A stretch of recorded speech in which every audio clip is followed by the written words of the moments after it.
నా కొడుక్కి ఈ సంబంధమైన కుదిరేలా చూడు. లేదనుకో సాయంత్రానికి కూడెట్టను. ఓరి భగవంతుడా! వచ్చే జన్మలైనా నా మాట వినే భార్య నాకు ఇవ్వయ్యా బాబు. వచ్చే జన్మ దాకా ఎందుకు? ఇప్పుడే చేసుకో. నాటినే పిల్లాన్నే. స్వతంత్రంగా మనసులో మాట మాట్లాడుకునే స్వతంత్రం కూడా నాకు లేదు. సర్కస్లు పప్పును వెళ్ళి రెడీ వచ్చావు. ఎక్కడికి వెళ్తావు ఏంటి? మీ దగ్గరికి బావా. అవును బావా, మీ బాంగారా చాలా బందోబస్తుగా ఉన్నాడా? నువ్వెక్కడ చూసావురా? మా ఇంటి దగ్గర ఉన్నాడురా. మీ ఇంటి దగ్గర? అవునరా, మీ బాబు మా ఇంటికి తీసుకొచ్చాడు. ఎప్పుడురా? మీ మాంగారినే మా తాత మీ బాబు కలిసి ఇంటర్వ్యూ చేస్తున్నారు. అన్నయ్య, మన ఈ సిరీస్కి ఇతనే కథానాయకుడు. ఇతనే మన పెద్దయ్య కొడుకు చెన్నయ్య. ఇతని అసలు పేరు సుందర్రాజు. ఇతను ఇదే పల్లెటూరులో చిన్నప్పటి నుంచి పెరగడం వల్ల ఇతన్ని ఊళ్ళో వాళ్ళందరూ చెన్నయ్య అని ముద్దుగా పిలుచుకుంటారు. ప్రస్తుతానికి ఇతను ఇదే ఊళ్ళో ఉంటూ వ్యవసాయం చేస్తూ పశువులు మేపుకుంటూ కాలం గడుపుతున్నాడు. వీళ్ళ నాన్న పెద్దయ్య ఇతగాడికి ఎలాగైనా సరే పెళ్లి చెయ్యాలని కూర్చున్నాడు. మరి ఈ చిన్నయ్య ఏమో పెళ్లి చేసుకోవాలని కూర్చున్నాడు. ఇతగాడి అమ్మకే నాన్నకే ఇతగాడి పెళ్ళి ఒక పెద్ద సమస్య కూర్చుంది. అయితే వాళ్ళ నాన్న ఊరుకుంటాడా? ఏదోలాగా ఒక సంబంధాన్నే కుదుర్చనాక ప్రయత్నం చేస్తున్నాడు. ఆ చిన్నయ్య తల్లేమో పరమకయ్యాలి. ఎప్పుడు కోడలింటికి వస్తుందా, తననే అదుపులో పెట్టి ఇంటి సాకరీ అంతా కోడలతో చేయించి తన ప్రతాపం ఊరంతా తెలియాలని అనుకుంటా ఉంటుంది. ఏమే ఇక్కడేం చేస్తున్నావు? మన ఇంటికి వచ్చాను. నిన్ను పిలిచి పిలిచి పిలిచి నువ్వు పలకకపోతే ఇదిగో ఇలా ఊరి మీద పడ్డాను. ఇంతకీ ఇంటికడ పనులతో ఇక్కడేం చేస్తున్నావు నువ్వు? అదేమయ్యా, బయటికి రాకూడదా? ఏదో పనులు బయటకు వచ్చాను. ప్రతిదీ నీకు చెప్పాలా ఏంటి? నాకు చెప్పాలని కాదమ్మా, ఇంటి దగ్గర పనులను వదిలేసావు కదా, పొయ్యి మీద ఏదో పెట్టొచ్చేసినట్టు నువ్వు చూసావా? పొయ్యి మీద ఉన్నదే ఉట్టి పప్పే. అది ఉడకడానికి చాలా టైం పడుతుంది. నువ్వు ఏనన్నా మాట విన్నావు? ఆ ముఖం ఒకటి ఎప్పుడు అని పెట్టుకుని ఉంటావు. ఆహా, నా మొహం ఇంతే. ఇప్పుడు ఏడు చేయమంటావు? నీకెవడో చెప్పలేడు. నీ పని కొట్టుకుని త్వరగా ఇంటికి వెళ్ళి ముందు పప్పు సంగతి చూడు. ఇంతకీ నువ్వు ఎక్కడికి పోతున్నావో? మన అబ్బాయికి కాబోయే మాంగారు ఒకసారి నన్ను కలుస్తాన్నాడు. ఇప్పుడు నన్ను కరోనాకు వస్తానంట. నేను కొంచెం బయటకు వెళ్తున్నాను, నువ్వు త్వరగా నీ సంగతి చూసుకుని ఇంటికి వెళ్ళు. నా కొడుక్కి ఈ సంబంధమైన కుదిరేలా చూడు. లేదనుకో సాయంత్రానికి కూడెట్టను. ఓరి భగవంతుడా! వచ్చే జన్మలైనా నా మాట వినే భార్య నాకు ఇవ్వయ్యా బాబు. వచ్చే జన్మ దాకా ఎందుకు? ఇప్పుడే చేసుకో. నాటినే పిల్లాన్నే. స్వతంత్రంగా మనసులో మాట మాట్లాడుకునే స్వతంత్రం కూడా నాకు లేదు. ఇంటికి వచ్చాక మనసులో మాటలు స్వతంత్రంగా మాట్లాడుకుంది కానీ సంబంధం సంగతి చూడు పో. ఇంకా నా పని అంతే అంతే. ఇప్పుడు పెద్దయ్య అతనికి కాబోయే ఇంకడి కోసం ఎదురు చూస్తూ ఉన్నాడు.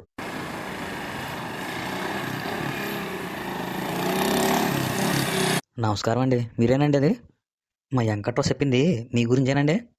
అవునండి, అది నా గురించే. హాయ్ పెద్దయ్య మీరేనా? హాయ్ నేనేనండి. ఏది ఒకసారి షేక్ హ్యాండ్ ఇవ్వండి. హాయ్. ఆ వెంకట్రావు గారు మీ గురించి చాలా బాగా చెప్పారండి. మా వెంకట్రావు మీ గురించి కూడా చాలా బాగా చెప్పాడండి. అవునా అండి? హాయ్. సార్ ఇక్కడెందుకు? ఆ వెంకట్రావు దగ్గరికి వెళ్ళి మాట్లాడుకుందాం పదండి. పదండి, అక్కడే మాట్లాడాలి మరి. ఒరే వెంకట్రావు, ఒరే పెద్దయ్య, తీసుకొస్తే వేటరా ఆయన్ని? తీసుకొస్తాను రా. సరే ఉండండి, కుర్చీలు పట్టుకొస్తాను. కూర్చున్నారు అందరూ. మీరు కూడా కూర్చోవచ్చు కదా. అలాగే అండి. ఒరే పెద్దయ్య అలా కూర్చో. అలాగే అలాగే. ప్రయాణం బాగా జరిగిందా అండి? బాగా జరిగిందండి. ఆ వెంకట్రావు గారు మిమ్మల్ని మార్కెట్లో చూసి ఏదో అనుకున్నాను. ఇక్కడ చాలా బాగున్నారండి మీరు. నా ఒరిజినల్ గెటప్ ఇదేనండి. అంటే ఆ రోజు వ్యాపారానికి వచ్చాను కదా, ఈ గెటప్లో వచ్చి కూరగాయలు ఏం తేరా ఉంటుంది చెప్పండి. కరెక్టేనండి. ఇంకేంటండి విశేషాలు? ఏముందండి, మీ గురించి వెంకట్రావు గారు చాలా గొప్పగా చెప్పారు. మీరు ఈ ఊరు పెద్దంట కదా. నాలాంటి పెద్దలు ఈ ఊర్లో చాలా ఉన్నారులేండి. నా పెద్దరికమే ఉంది. మా వాడు అలాగంటాడు కానీ ఆడు పెద్దరికం మామూలు పెద్దరికం కాదండి. ఆహా, ఎవరు గొప్ప వాళ్ళు చెప్పుకోరన్నమాట. మరి అంతే కదండి మరి. మీకు ఎన్ని ఎకరాలు ఉండొచ్చండి పెద్దయ్య గారు? బావగారు, ఇప్పుడు లెక్కెట్టి చెప్పాలంటే నాకు కూడా అంత అంచనా తెలదు. నా కొడుకు అయితే బాగా తెలుస్తుందండి, ఎందుకంటే ఆడే చూసుకుంటాడు మొత్తం.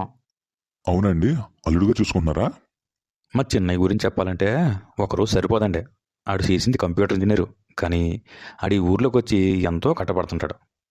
ఆడు ఈ ఆస్తిపాస్తులు వదిలేసి వాళ్ళ తల్లిదండ్రులను వదిలేసి బయటికి ఎక్కడికో పోయి ఉండాలని ఆడు అనుకోలేదండి. ఆడు ఈ ఊరిని వదిలిపెట్టి అస్సలు ఉండడండి. నాకు పల్లెటూరు అంటే చాలా ఇష్టం అండి. నా చిన్నప్పుడు ఊరిని పల్లెటూరులోనే పెరిగాను. నేను నా వృత్తిరీత్యా టౌన్కి వెళ్ళిపోవాల్సి వచ్చింది. అక్కడ ఇల్లు కట్టుకుని చక్కగా జీవనం సాగిస్తున్నానండి. మరి అమ్మాయి ఎంతవరకు చదువుకుంది ఏంటి ఏమన్నా చెప్తారని మరి? అమ్మాయి డిగ్రీ చేసిన తర్వాత ఎంబీఏ కూడా చేసిందండి. సో దానికి ఆ అమ్మాయి మా దగ్గరే ఉంటుందండి. ఒరే పెద్దయ్య, ఏడిని కొడుకు ఒకసారి పిలవలేకపోయావా? వాళ్ళ మా అంగని చూసుకుంటాడా? కరెస్టేరా, నేను ఆడికి ఈ విషయం చెప్పలేదు. ఆడేమో వేరే పని మీద బయట ఆడికి వెళ్ళిపోయాడు. ఆడెక్కడికి పోతాడులేండి, అక్కడ పాపం పశువుల దగ్గర కష్టపడతా ఉంటాడు. అవునా అండి? అవునండి, అవునండి. కానీ ఇందులో చిన్న సమస్య ఉందండి. ఏంటండి అది? నాకు 2 కూతుర్లు కదా. పెద్ద అమ్మాయికేమో చిన్న అమ్మాయి సెలెక్ట్ చేస్తానని అల్లుడిని, మరియు చిన్న అమ్మాయికేమో పెద్ద అమ్మాయి సెలెక్ట్ చేస్తానని పొట్టు కూర్చున్నారు. మీరు చెప్పే కండిషన్ చాలా ఎంతగా ఉందండి. ఇందులో వింతే ఉందండి. ఈ రోజుల్లో అమ్మాయిలు అలా ఉన్నారు మరి. అంతేలేండి, మా వాడు అలాగే అంటాడు. కానీ నాకు ముందే తెలుసు కదా, మీరు చెప్పిందంతా నాకు ముందే తెలుసు. ఇలా ఆ ముగ్గురు మనుషులు పెళ్లి గురించి మాట్లాడుకున్నారు. ఇంకా ఆ పెళ్లి కూతురు చెల్లి బావగారిని చూసి సెలెక్ట్ చేయాలి, అదొకటే మిగిలింది. ఇప్పుడు మన పెళ్లి కొడుకు ఏం చేస్తున్నాడో చూద్దాం పదండి. ఈడేమో పెళ్లి కొడుకు ఫ్రెండ్ అనమాట. ఒరే బావా, ఏం చేస్తున్నావు అక్కడ? నీ కళ్ళు ఏమైనా మింగేయట్రా? లేదు బావా, అందుకే చూస్తున్నా. మరి నీ కంటికి ఏం కనబడుతుందిరా? నువ్వు ఆవుకి నీళ్ళెట్టి గడ్డేసావు, బాగా కనబడుతుంది నాకు. అంత కనపడే ఏదో ఎందుకు అడుగుతున్నావు మరి? మన నీ దగ్గరికి వచ్చాక ఏదో అడగాలి కదా బావా. సర్కస్లు పప్పును వెళ్ళి రెడీ అయ్యొచ్చు, ఎక్కడికి వెళ్తున్నావు ఏంటి? నీ దగ్గరికే బావా. మా చెల్లిని ఎప్పుడు తీసుకొస్తున్నావు? ఎటకరంగా ఉందా? ఇప్పుడే ఆవు దగ్గర శుభ్రం చేసుకుంటూ వచ్చాను. నా చెప్పు నిండా పేడ. గోవుకేసి కుట్టినంటే పేడ గోవు అంటూ పోద్ది. ఊరుకో బావా, నువ్వు నీ ఎదవత్కారం అని. ఒరే బావా, ఊళ్ళోకి నీ కవయ్య మంగళ వచ్చినట్టు. ఏంట్రా నువ్వు మాట్లాడేది? అవును బావా, మీ బాంగార చాలా బందోబస్తుగా ఉన్నాడా. నువ్వెక్కడ చూసావురా? మా ఇంటి దగ్గర ఉన్నాడురా. మీ ఇంటి దగ్గర? అవునరా, మీ బాబు మా ఇంటికి తీసుకొచ్చాడు. ఎప్పుడురా? మీ మాంగారినే మా తాత మీ బాబు కలిసి ఇంటర్వ్యూ చేస్తున్నారు. ఇప్పుడు ఇంకా అక్కడే ఉండడం కాబోయే మంగారు? అవును బా. నాకు పెళ్లి చేయకుండా మా నాన్నను వదిలేట్లేడురా బాబోయ్. అవును బా, నువ్వు త్వరగా పెళ్లి చేసుకుని నాకు మంచి పార్టీ ఇచ్చేయి. నేనంటే నీకు ఎటకరంగా ఉందేట్రా బోగేదవా? లేదు బా, నువ్వు పెళ్లి చేసుకుని నాకు బ్యాచిలర్ పార్టీ ఇస్తామని ఎప్పటి నుంచో ఎయిటింగ్. ఇప్పుడు నా పంట పండబోతుంది. సరే ఒకసారి పద, మీ ఇంటికి వెళ్దాం. పదబా. అడుగో మాటల్లో వచ్చాడు నా కొడుకు. వచ్చే వెటరా నాయన, త్వరగా రా. మీ మాంగారు అడుగో. నమస్కారం మామయ్య గారు. నమస్కారం బాబు. నా పేరు సుందర్రాజ్ అండి. అందరూ ముద్దుగా చిన్నయ్య అని పిలుచుకుంటారు. అదే ఇప్పుడు దాకా మాట్లాడుకున్నాం నీ గురించే. ఏంటి సార్ ఎలా వచ్చారు? ఏమీ లేదు బాబు, ఒకసారి నిన్ను మీ ఫ్యామిలీని చూసినట్టు ఉంటుంది అని చెప్పి చూడడానికి వచ్చాను. ఆహా. ఈ నిన్న మీ మాంగారు. ఒరే బోకేదవా, చెప్పు తాతయ్య. ఏంట్రా చిన్నంతరం పెద్దంతరం లేకుండానే ఇలా పక్కరా నువ్వు? ఊరుకో తాతయ్య. నా కాబోయే అల్లుడు చాలా అందంగా ఉన్నాడు. మా చిన్న అమ్మాయి కూడా నచ్చేలాగా ఉన్నాడు.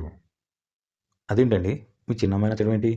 ఏం లేదు బాబు, మా పెద్ద అమ్మాయి కాబోయే భర్తను మా చిన్న అమ్మాయి సెలెక్ట్ చేస్తుందంట. అదేంటి సార్, నన్ను మీరు కదా సెలెక్ట్ చేయాల్సింది? బాబు, మేము సంబంధాలు చూస్తాం, కానీ ఒక్కసారి మా చిన్న అమ్మాయి కూడా చూసి నచ్చితే ఓకే చేద్దామని. అదేలా కుదురుతండి? నేను కట్టుకోబోయే భార్య కదా నన్ను సెలెక్ట్ చేసుకోవాల్సింది. అదేనయ్యా, ఆవిడికి నచ్చాలి. కానీ వాళ్ళిద్దరు ఒప్పందం ఏంటంటే పెద్ద అమ్మాయికి చిన్న అమ్మాయి సెలెక్ట్ చేస్తుంది, చిన్న అమ్మాయికి పెద్ద అమ్మాయి సెలెక్ట్ చేస్తుంది. నాన్నగారు, చెప్పు బాబు. నాకు ఇలాంటి సంబంధం చూస్తారా? కాదు నాన్న, ఇది మంచి సంబంధమే. కానీ వాళ్ళకి ఏం ఉంటాయి, నువ్వేం పట్టించుకోకు. లేదు నాన్నగారు, నా ఆత్మాభిమానం దెబ్బతింటది. నాకు అలాంటి సంబంధాలు వద్దు. కానీ మనం ఇంటికి వెళ్దాం పదండి. ఆయన్ని వాళ్ళ ఇంటికి వెళ్ళిపోమని చెప్పండి. ఒరే చిన్నయ్య, నువ్వు కంగారు పడకు, నువ్వు అలా చూస్తూ ఉండు. వెంకట్రావు గది నాన్న, ఇది కూడా నీకు తెలుసా? ఇది ఎందుకు తెలియదు నాన్న, నాకు తెలిసే చేస్తున్నారు నాకు ఇదంతానే. ఏం ఉండదు, అమ్మాయికి నువ్వు నచ్చినట్టే. కాకపోతే వాళ్ళు సరదా, అదొక సరదా అంతే వాళ్ళకి. ఏం ఉండదు నాన్న, నువ్వు నా మాట ఆలకించి ఇంటికి వెళ్ళు, అంతా మేము చూసుకుంటాం కదా. ఇలాంటి సంబంధాలు తీసుకొచ్చి మాలాంటి వాళ్ళ పరుగులు తీయకండి. బాబు అల్లుడు గారు, చెప్పండి. అల్లుడి గారిని వరుస కలపకండి అప్పుడే. ఏం కంగారు పడకండి. మా ఊరి కట్టుబాట్లు మీకు తెలియవు అనుకుంటా. ఏంటి బాబు అవి? మా ఊరి ఆడవాళ్ళు వాళ్ళ భర్తల్ని కేవలం పెళ్లి మండపంలోనే చూస్తారు. ఇప్పటి వరకు తల కూడా ఎత్తారు. ఇది మరీ విడ్డూరంగా ఉంది కదా కోరికలు. ఈ ఆచారాలన్నీ పాతవి కదా. ప్రస్తుతానికి ఉన్న ట్రెండింగ్లోనే ఈ ఆడవాళ్ళందరూ అలా మారిపోయారు.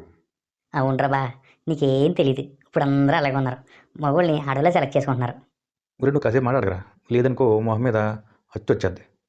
బాబు నువ్వు వీటి గురించి మర్చిపో. నీ పెళ్ళి మా అమ్మాయితోనే. అర్థమవుతుందా? నాకు ఇష్టం లేదండి, తర్వాత చూద్దాం. మీరు బయలుదేరండి సార్. ఒరి ఒప్పుకోరబ్బా, ఇది చాలా విచిత్రంగా ఉంది, ఇంతలా ఉంది, చూద్దాం. నేను నోరు చెప్పానా? అలాగా పెళ్లి కొడుక్కి విషయం తెలిసిన తర్వాత అగ్రం మీద గుగ్గులిలా మారిపోయాడు. ఈ కథ ఇలాగే కొనసాగుతూ ఉంది. మిగిలిన కథ తర్వాయి భాగంలో చూడండి. వరకు చూసిన వాళ్ళు ఈ వీడియోని లైక్ చేయండి, షేర్ చేయండి, ఈ ఛానల్ సబ్స్క్రైబ్ చేసుకోండి.